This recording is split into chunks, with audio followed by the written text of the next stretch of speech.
Hola, yo soy Brisa Muñoz y hoy en este video les estaré mostrando la alineación y oclusión de los dientes. Yo me voy a estar basando en este libro y pues comencemos. La alineación y oclusión de los dientes es súper importante en la función masticatoria porque ayuda en la masticación, deglución y fonación. Vamos a empezar con el plano de oclusión. El plano de oclusión es el que se formaría si se traza una línea imaginaria que se extiende desde los bordes incisales de los dientes frontales hasta las puntas de las cúspides de los dientes posteriores. Sería todo esto el plano de oclusión. Si examinamos las arcadas dentarias de perfil, podemos observar que en la arcada mandibular, tanto en los dientes anteriores como posteriores, tienen una inclinación mesial, es decir, un poco inclinados hacia afuera. En cambio, en el maxilar, los dientes anteriores tienen una inclinación en sentido mesial y los molares posteriores una inclinación en sentido distal. Como podemos ver, estos están más inclinados hacia afuera y estos un poco más hacia adentro. ¿Por qué es importante saber esto? Pues porque ahora veremos la curva de Spee. La curva de Spee es que si en una vista lateral se traza una línea imaginaria a través de las cúspides bucales de los dientes posteriores, es decir, los molares y premolares, se obtiene una línea curva que sigue el plano oclusal hasta los bordes incisales de los anteriores. Pueden ahí notar la curva de Spee.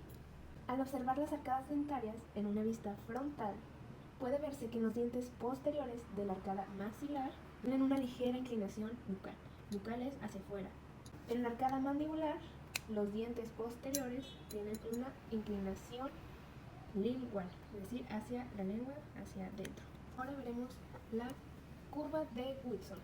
Si se traza una línea imaginaria por donde pase por las puntas de las cúspides bucales y linguales de los dientes posteriores, del lado derecho a izquierdo. Es una curvatura, una pequeña curvatura, y se observa un plano de oclusión curvo. La curvatura es convexa. En la arcada maxilar también la podemos ver. En la arcada maxilar es convexa y en la mandibular es cóncava. También lo podemos ver en una vista posterior. Ahora veremos la alineación dentaria interarcada. Esta hace referencia a la relación de los dientes de una arcada con los de la otra. Podemos ver la longitud de arcada, que es la línea que empieza en la superficie distal del último molar, en este caso es el segundo molar, que se extiende en sentido mesial, es decir, hacia la línea media, por todas las áreas de contacto proximales de toda la arcada. Y termina en la superficie distal del último molar del lado opuesto. Empieza aquí, se va por todo esto y termina aquí. Las dos arcadas tienen aproximadamente la misma longitud, pero la mandibular es ligeramente más pequeña. Aquí vemos la longitud de arcada. Anchura de arcada es la distancia que se mide a través del largo, de un extremo al otro, pasando por el centro del largo. Ahora veremos tres movimientos excéntricos básicos que se producen durante los movimientos mandibulares, que es la protrusión, laterotrusión y retrusión. Vamos a empezar con la protrusión, que se realiza un movimiento mandibular de protrusión cuando la mandíbula se desplaza de atrás hacia adelante desde la posición intercuspidea. Es decir, tenemos la posición intercuspidea normal y la mandíbula se desplaza hacia el frente. En una relación oclusal normal, los contactos de protrusión predominantes se producen en los dientes anteriores, entre los bordes incisivos y labiales de los incisivos mandibulares y las áreas de la fosa lingual, y los bordes incisivos de los incisivos maxilares. En los dientes posteriores, el movimiento de protrusión consigue que las cúspides céntricas mandibulares se deslicen de atrás hacia adelante sobre las superficies oclusales de los dientes maxilares, es decir, los dientes posteriores se van a deslizar. Ahora veremos su trayectoria condylar. Este es el cóndilo y esta sería su posición normal. Y pues en el movimiento de protrusión, el cóndilo de la mandíbula se desplaza de abajo, la posición normal abajo y hacia adelante. Y aquí podemos ver en los dientes pues que quedan un poco más salidos los mandibulares. y se describe una trayectoria en forma de S y pues se produce una separación de los dientes posteriores. Entonces es abajo hacia adelante. Voy a mostrárselos de nuevo. Protrusión hacia afuera. Retrusión. Cuando la mandíbula se desplaza de adelante hacia atrás desde la posición intercuspidea. Es decir, cuando los dientes están ocluyendo, la mandíbula se desplaza hacia atrás. Y la distancia recorrida en un movimiento de retrusión es muy pequeña, es de 1 a 2 milímetros. Por eso no vemos tanto movimiento en el cóndilo. Y el movimiento de retrusión está limitado por las estructuras pues, ligamentosas.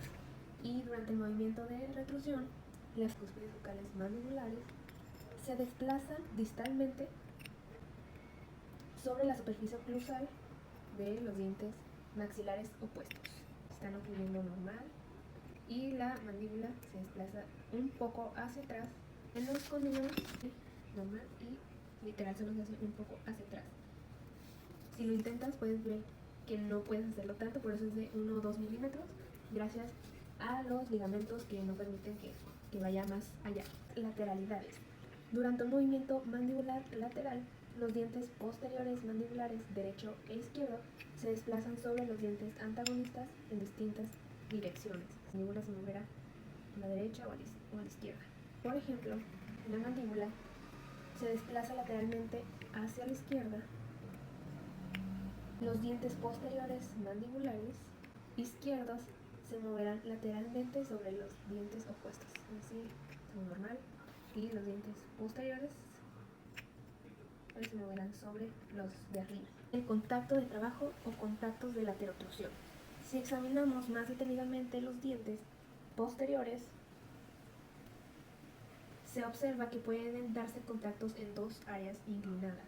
Uno de ellos se produce entre las vertientes internas de las cúspides bucales maxilares, es decir, las cúspides, estas que estoy señalando.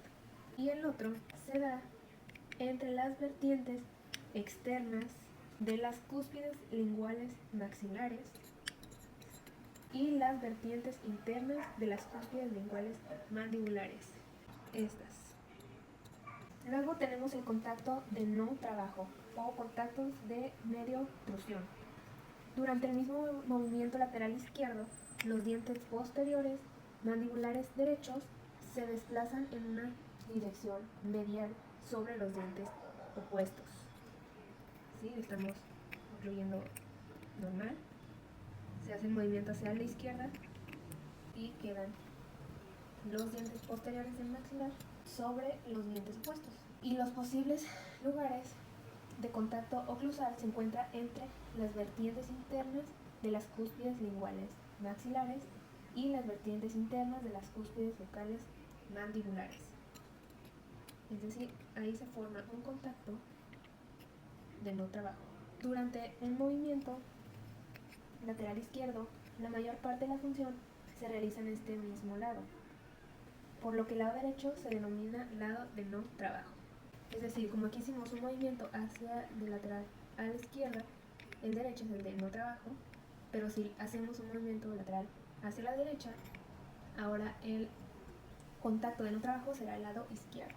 Hay dos tipos de movimiento de la mandíbula, que son la rotación y traslación.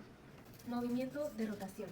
La rotación se da cuando la boca se abre y cierra alrededor de un punto o eje fijo situado en los cóndilos, sin ningún cambio de posición de los cóndilos. El movimiento de rotación de la mandíbula puede producirse en tres planos de referencia: horizontal, frontal o vertical y sagital. Así que la rotación no hay ningún movimiento del cóndilo, está en su posición normal y abrimos un poco sin que el cóndilo se mueva. Abrimos y cerramos. Movimiento de bisagra o eje de rotación horizontal. El movimiento mandibular alrededor del eje horizontal es un movimiento de apertura y cierre. Cuando los cóndilos se encuentran en su posición más alta, en las fosas articulares, y la boca se abre en una rotación pura, el eje alrededor del cual se produce el movimiento se denomina eje de bisagra terminal. Aquí estaría el eje horizontal, aquí, y el movimiento de bisagra sería que no se mueve el cóndilo de ahí apertura y cierre. Otro ejemplo del movimiento de bisagra, esto aquí sería el eje y pues el cóndilo y pues la mandíbula. Y el movimiento de bisagra sería que la mandíbula abriera y cerrara, pero permanece ahí, el cóndilo no se mueve. El eje de rotación frontal o vertical. El movimiento mandibular alrededor del eje frontal se lleva a cabo cuando un cóndilo se desplaza de atrás hacia adelante y sale de la posición de bisagra terminal, mientras el eje vertical del cóndilo opuesto se mantiene en la posición de bisagra terminal, y pues este movimiento lo lleva a cabo de forma natural. Eje de rotación sagital. El movimiento mandibular alrededor del eje sagital se realiza cuando un cóndilo se desplaza de arriba a abajo, mientras el otro se mantiene en la posición de bisagra terminal. Por ejemplo, si el cóndilo del lado izquierdo se quedará en posición de bisagra terminal y el otro se desplaza de arriba a abajo. Este movimiento. Dado que los ligamentos y la musculatura de la ATM impiden un desplazamiento inferior del cóndilo, es decir, una luxación. Este tipo de movimiento aislado no se realiza de forma natural. El movimiento de traslación, que se da cuando la mandíbula se desplaza de atrás hacia adelante, como ocurre en la protrusión. Los dientes, los cóndilos y las ramas se desplazan en una misma dirección y en un mismo grado. Dijimos que aquí está su posición normal del cóndilo y en la traslación se mueve todo. Esto da lugar a los movimientos bordeantes. Movimientos bordeantes. El movimiento mandibular está limitado por los ligamentos. Cuando la mandíbula se desplaza por la parte más externa de su margen de movimiento, se observan unos límites que son los movimientos bordeantes. Los movimientos bordeantes de apertura posterior en el plano sagital se llevan a cabo en forma de movimientos de bisagra en dos etapas. En la primera, los cóndilos se estabilizan en sus posiciones más altas en las fosas articulares, es decir, en la posición de bisagra terminal, y la posición cóndila más alta desde la cual puede darse un movimiento de eje de bisagra es la posición de relación céntrica. La mandíbula puede descender en un movimiento de rotación puro sin traslación de los cóndilos. Esta apertura de rotación pura puede darse hasta que los dientes anteriores alcanzan una separación de 20 a 25 milímetros. Con la traslación de los cóndilos, el eje de rotación de la mandíbula se desplaza hacia los cuerpos de las ramas. Esto da lugar a la segunda etapa del movimiento bordeante, de apertura posterior. Durante esta etapa, los cóndilos se desplazan de atrás hacia adelante y de arriba a abajo, y la parte anterior de la mandíbula se desplaza de adelante hacia atrás y de arriba a abajo. Los cóndilos se desplazan hacia adelante. Habíamos abierto así y ahora abrimos más. La apertura máxima es de 40 a 60 milímetros.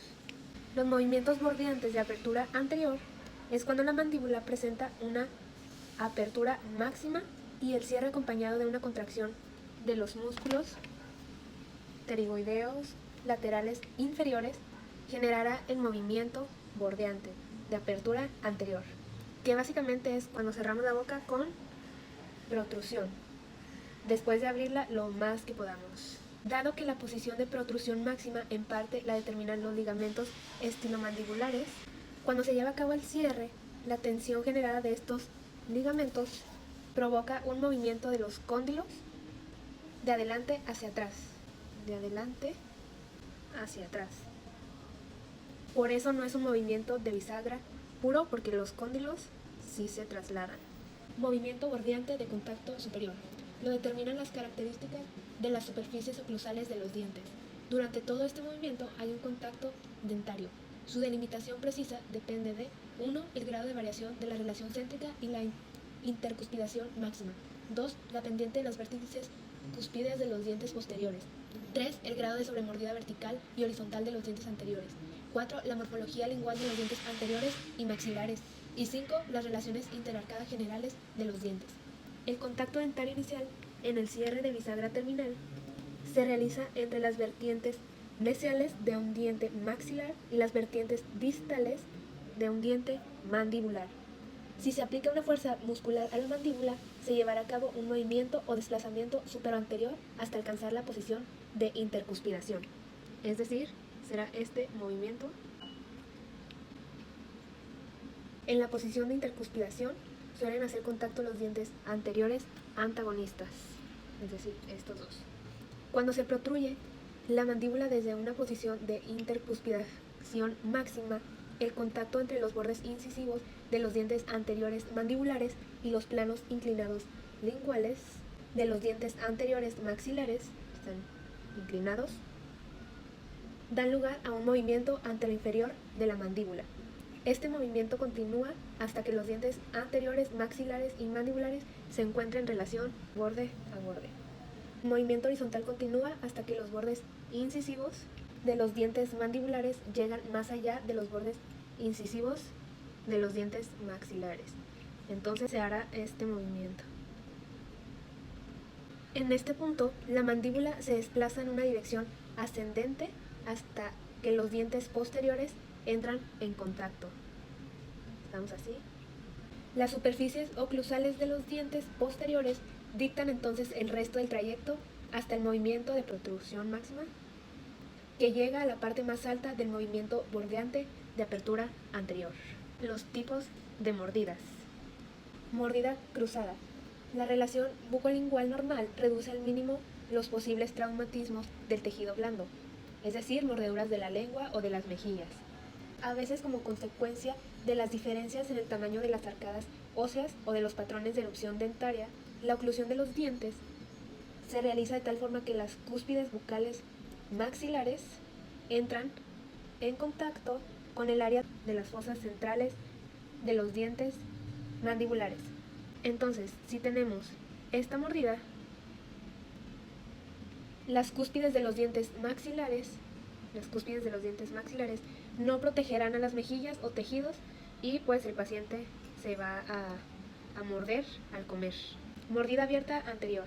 Con los dientes posteriores situados en una intercuspidación máxima, los dientes anteriores opuestos no se entrecruzan, ni siquiera contactan entre sí. En una persona con una mordida abierta anterior puede que no haya contacto de los dientes anteriores durante el movimiento mandibular. Y esta es una mordida abierta. Los posteriores sí están en una intercuspidación y los anteriores no. La distancia horizontal por la que los dientes anteriores maxilares se superponen a los dientes anteriores mandibulares, conocida como sobremordida horizontal, es la distancia existente entre el borde incisivo labial del maxilar y la superficie labial del incisivo mandibular, en la posición intercuspidia. La guía anterior también puede examinarse en el plano vertical, en lo que se denomina sobremordida vertical. La sobremordida vertical es la distancia existente entre los bordes incisivos de los dientes anteriores antagonistas. Como se ha indicado antes, la oclusión normal tiene una sobremordida vertical de aproximadamente de 3 a 5 milímetros. La sobremordida vertical básicamente es qué tanto tapan los incisivos maxilares a los mandibulares. Mordida profunda o sobremordida vertical profunda.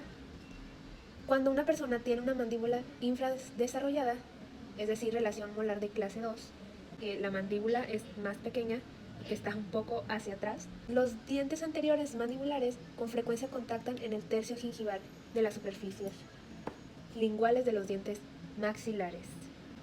Es decir, si los dientes anteriores mandibulares deben estar un poquito debajo, estos cubren más, como en la imagen. Si en una relación de clase 2 anterior, los incisivos centrales y los laterales maxilares tienen una inclinación labial normal, se considera que se trata de una división 1. Cuando los incisivos maxilares tienen una inclinación lingual, la relación anterior se denomina clase 2, división 2. Recordemos que la clase 2 de molares es esta. La 1 debería ser así. Una mordida extremadamente profunda puede dar lugar a un contacto con el tejido gingival palatino respecto a los incisivos maxilares. Es decir, una mordida profunda ya muy grande sería que los dientes anteriores mandibulares toparan con el tejido gingival palatino, hasta acá. Pues bueno, esto sería todo. Muchas gracias por ver. Espero que les haya gustado. Bye.